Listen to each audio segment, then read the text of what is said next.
Hey everybody, it's me, Annie.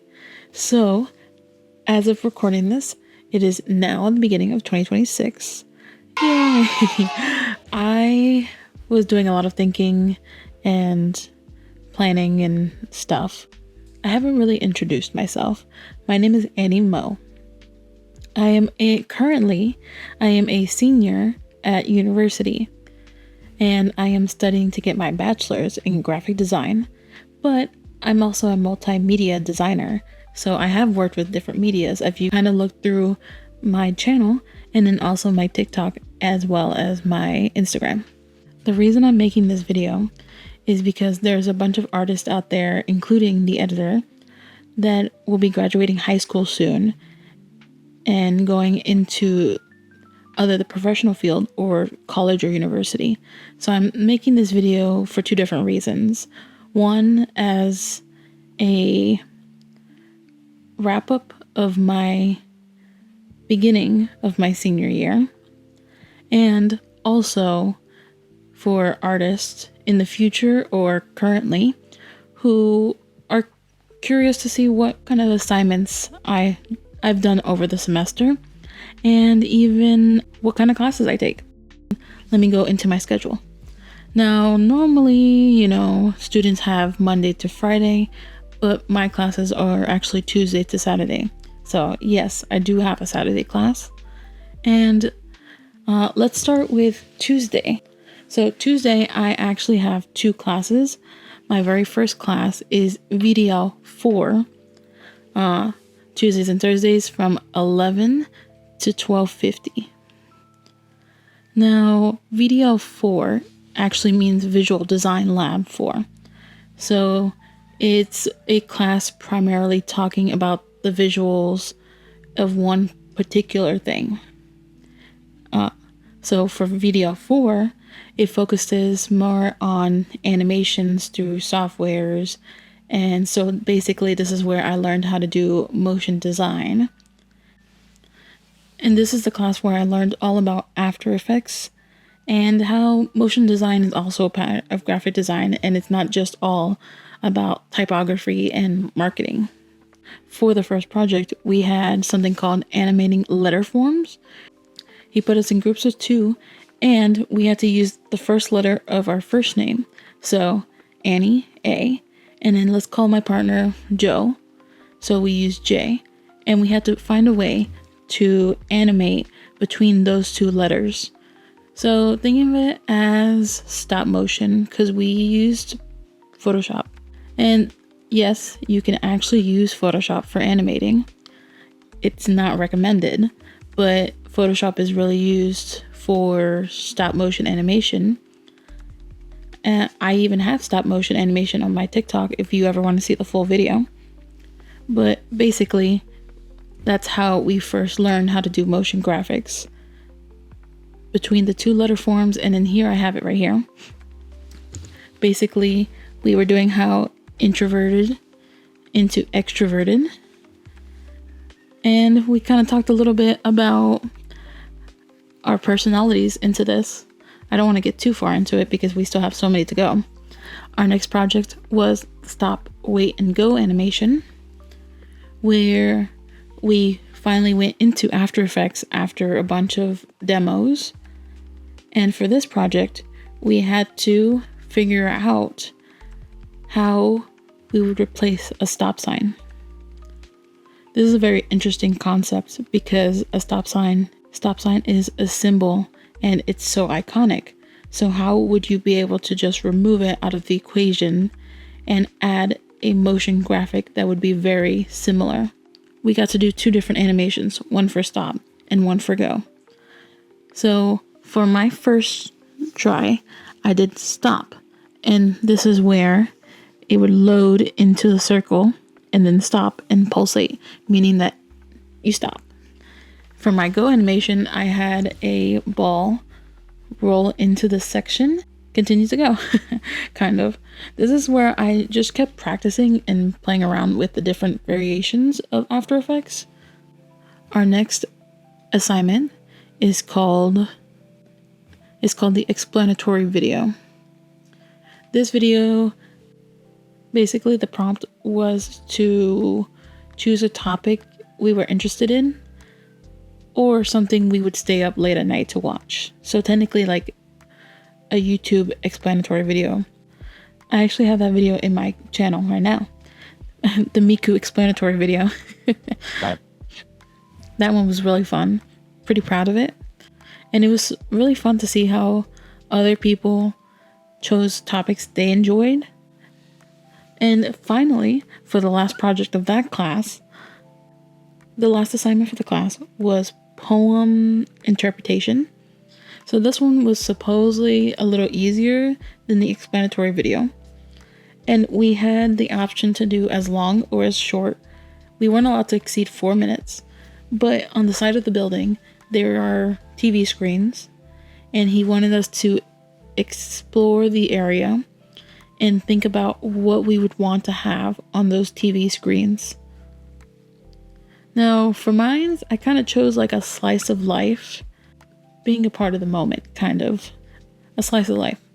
And at this time, I was very into Chikawa. I actually have that one in my channel as well, if you want to look at it. It's supposed to have no sound, so sorry about that. I believe it's almost 2 minutes long as well.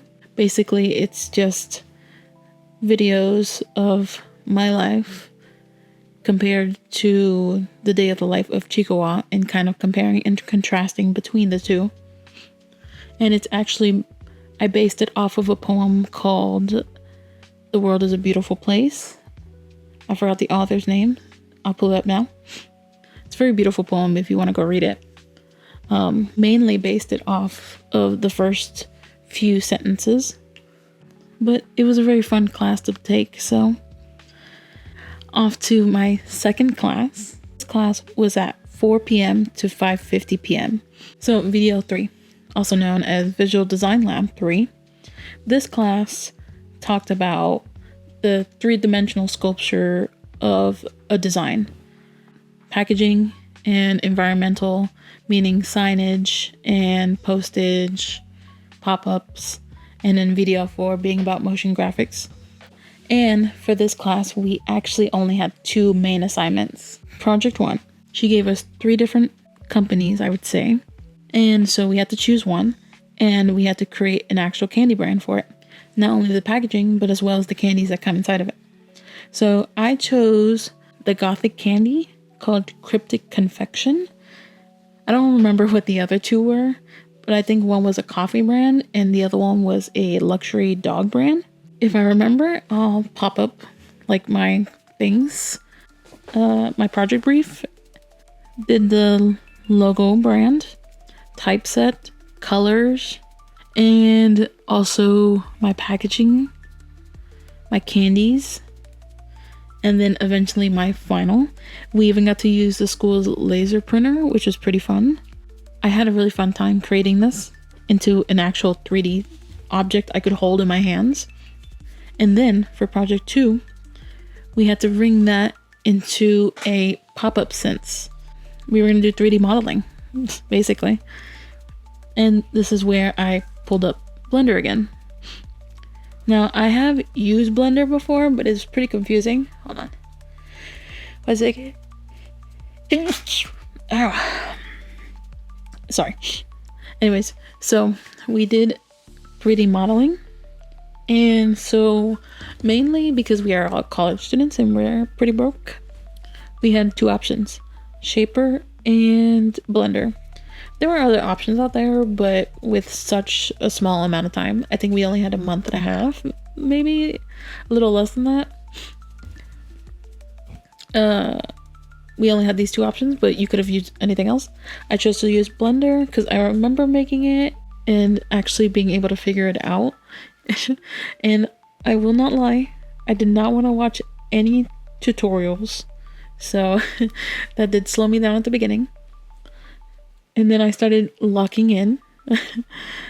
But then I got to adding all of my assets, and oh my god, I couldn't even open the program without it crashing on me.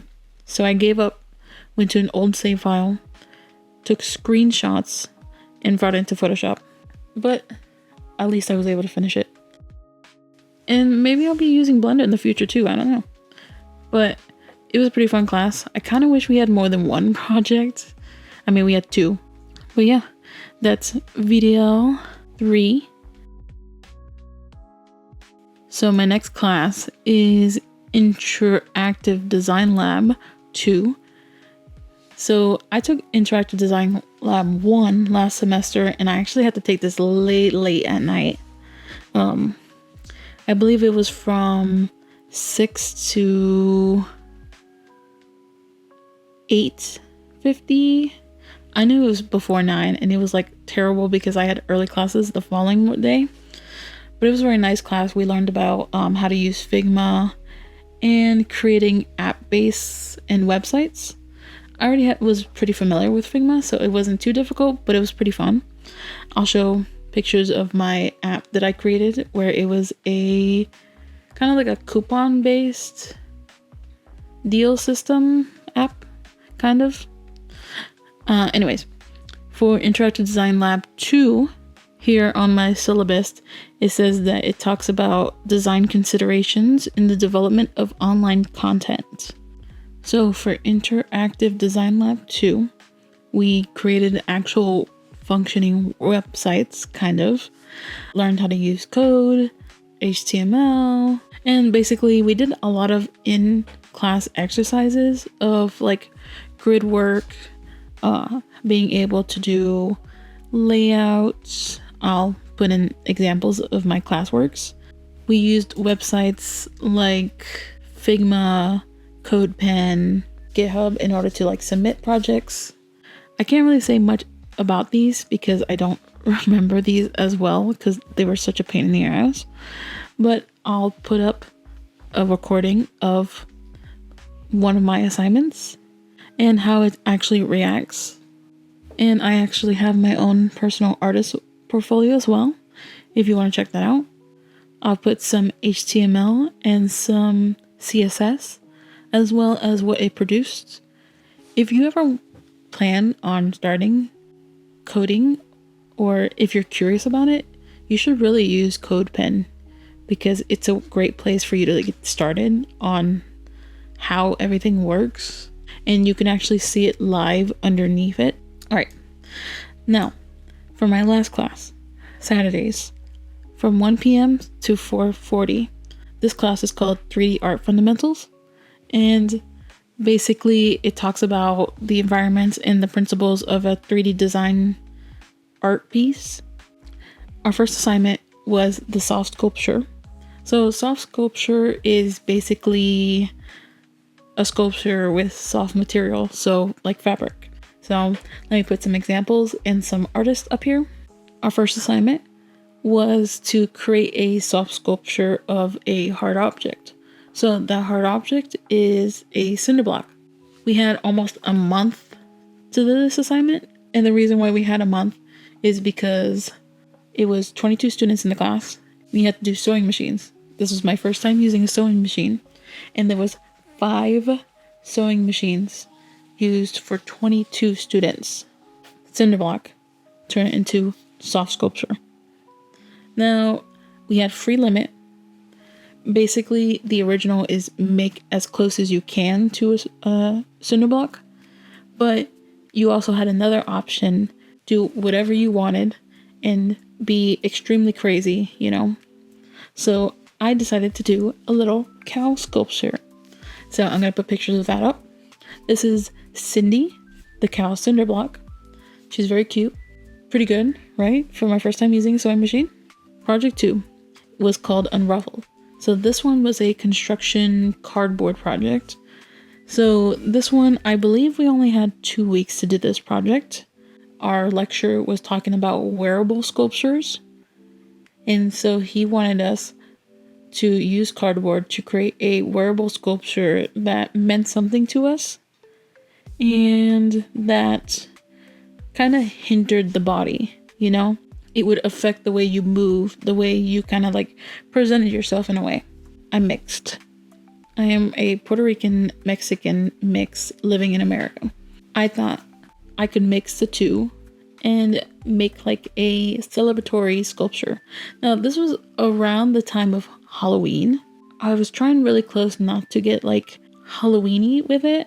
So I tried to do a lot of Puerto Rican celebrations.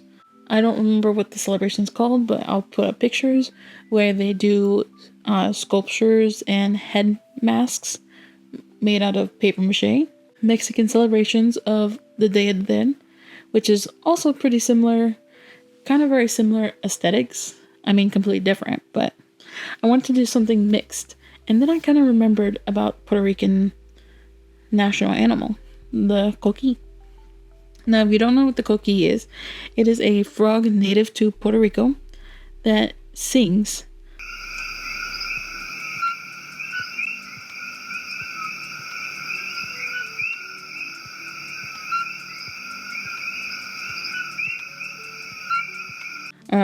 So I wanted that as my base layer. I tried my best to like put as much as I can into this project, but again, I only had 2 weeks to make this project. I also thought, what if I used the paper mache idea and used the cardboard and paper mache it kind of. So I blended about a bunch of cardboard, wet it, glued it onto the cardboard, and it was looking pretty good. However, I did start this project 2 days before the deadline, and so it wasn't fully dry, so it actually ripped. I have some photos.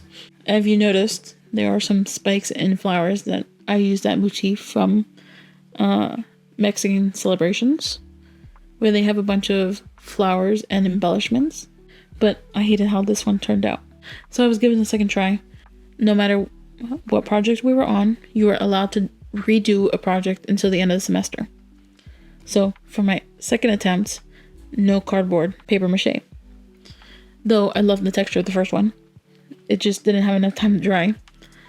And for the second attempt, I went with the same motif, but I went more of structural, and I also went longer.